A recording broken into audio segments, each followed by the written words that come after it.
أعوذ بالله من الشيطان الرجيم. بسم الله الرحمن الرحيم. الحاقة ما الحاقة وما أدراك ما الحاقة كذبت ثمود وعاد بالقارعة فأما ثمود فأهلكوا بالطاغية وأما عاد فأهلكوا بريح صرصر عاتية سخرها عليهم 7 ليال و8 أيام حسوما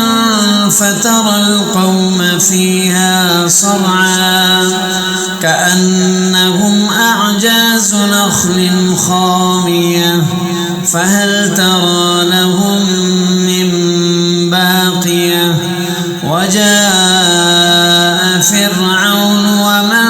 قبله والمؤتفكات بالخاطئة فعصوا رسول ربهم فأخذهم أخذة رابية إنا لما طغى الماء حملناكم في الجارية لنجعلها لكم تذكرة وتعيها أذن واعية فإذا نفخ في الصور نفخة واحدة وحملت الأرض والجبال فدكتا دكة واحدة فيومئذ وقعت الواقعة وانشقت السماء فهي يومئذ واهية والملك على أرجائها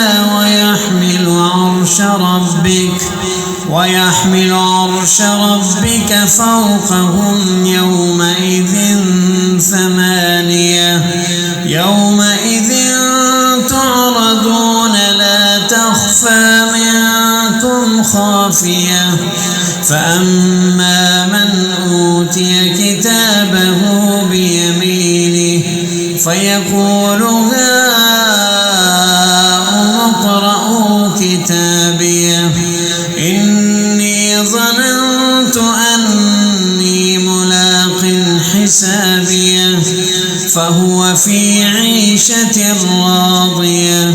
في جنة عالية قطوفها دانية كلوا واشربوا هنيئا بما أسلفتم في الأيام الخالية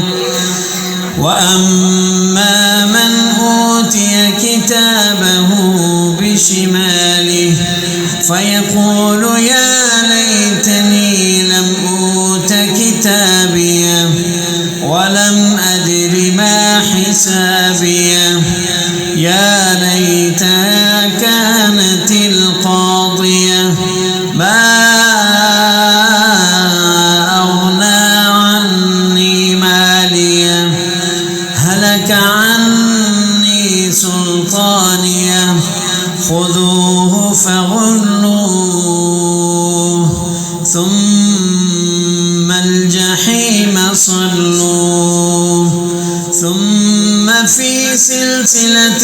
ذرعها 70 ذراعا فاسلكوه إنه كان لا يؤمن بالله العظيم ولا يحض على طعام المسكين فليس له اليوم هاهنا حميم ولا طعام إلا من غسلين لا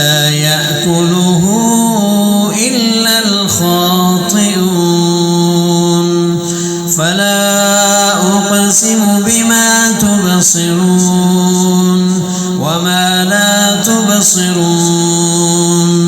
إنه لقول رسول كريم وما هو بقول شاعر قليلا ما تؤمنون ولا بقول كاهن قليلا ما تذكرون تنزيل من رب العالمين ولو تقول علينا بعض الأقاويل لأخذنا منه باليمين ثم لقطعنا منه الوتين فما منكم من أحد عنه حاجزين وإنه لتذكرة للمتقين وإنا لنعلم أن منكم مكذبين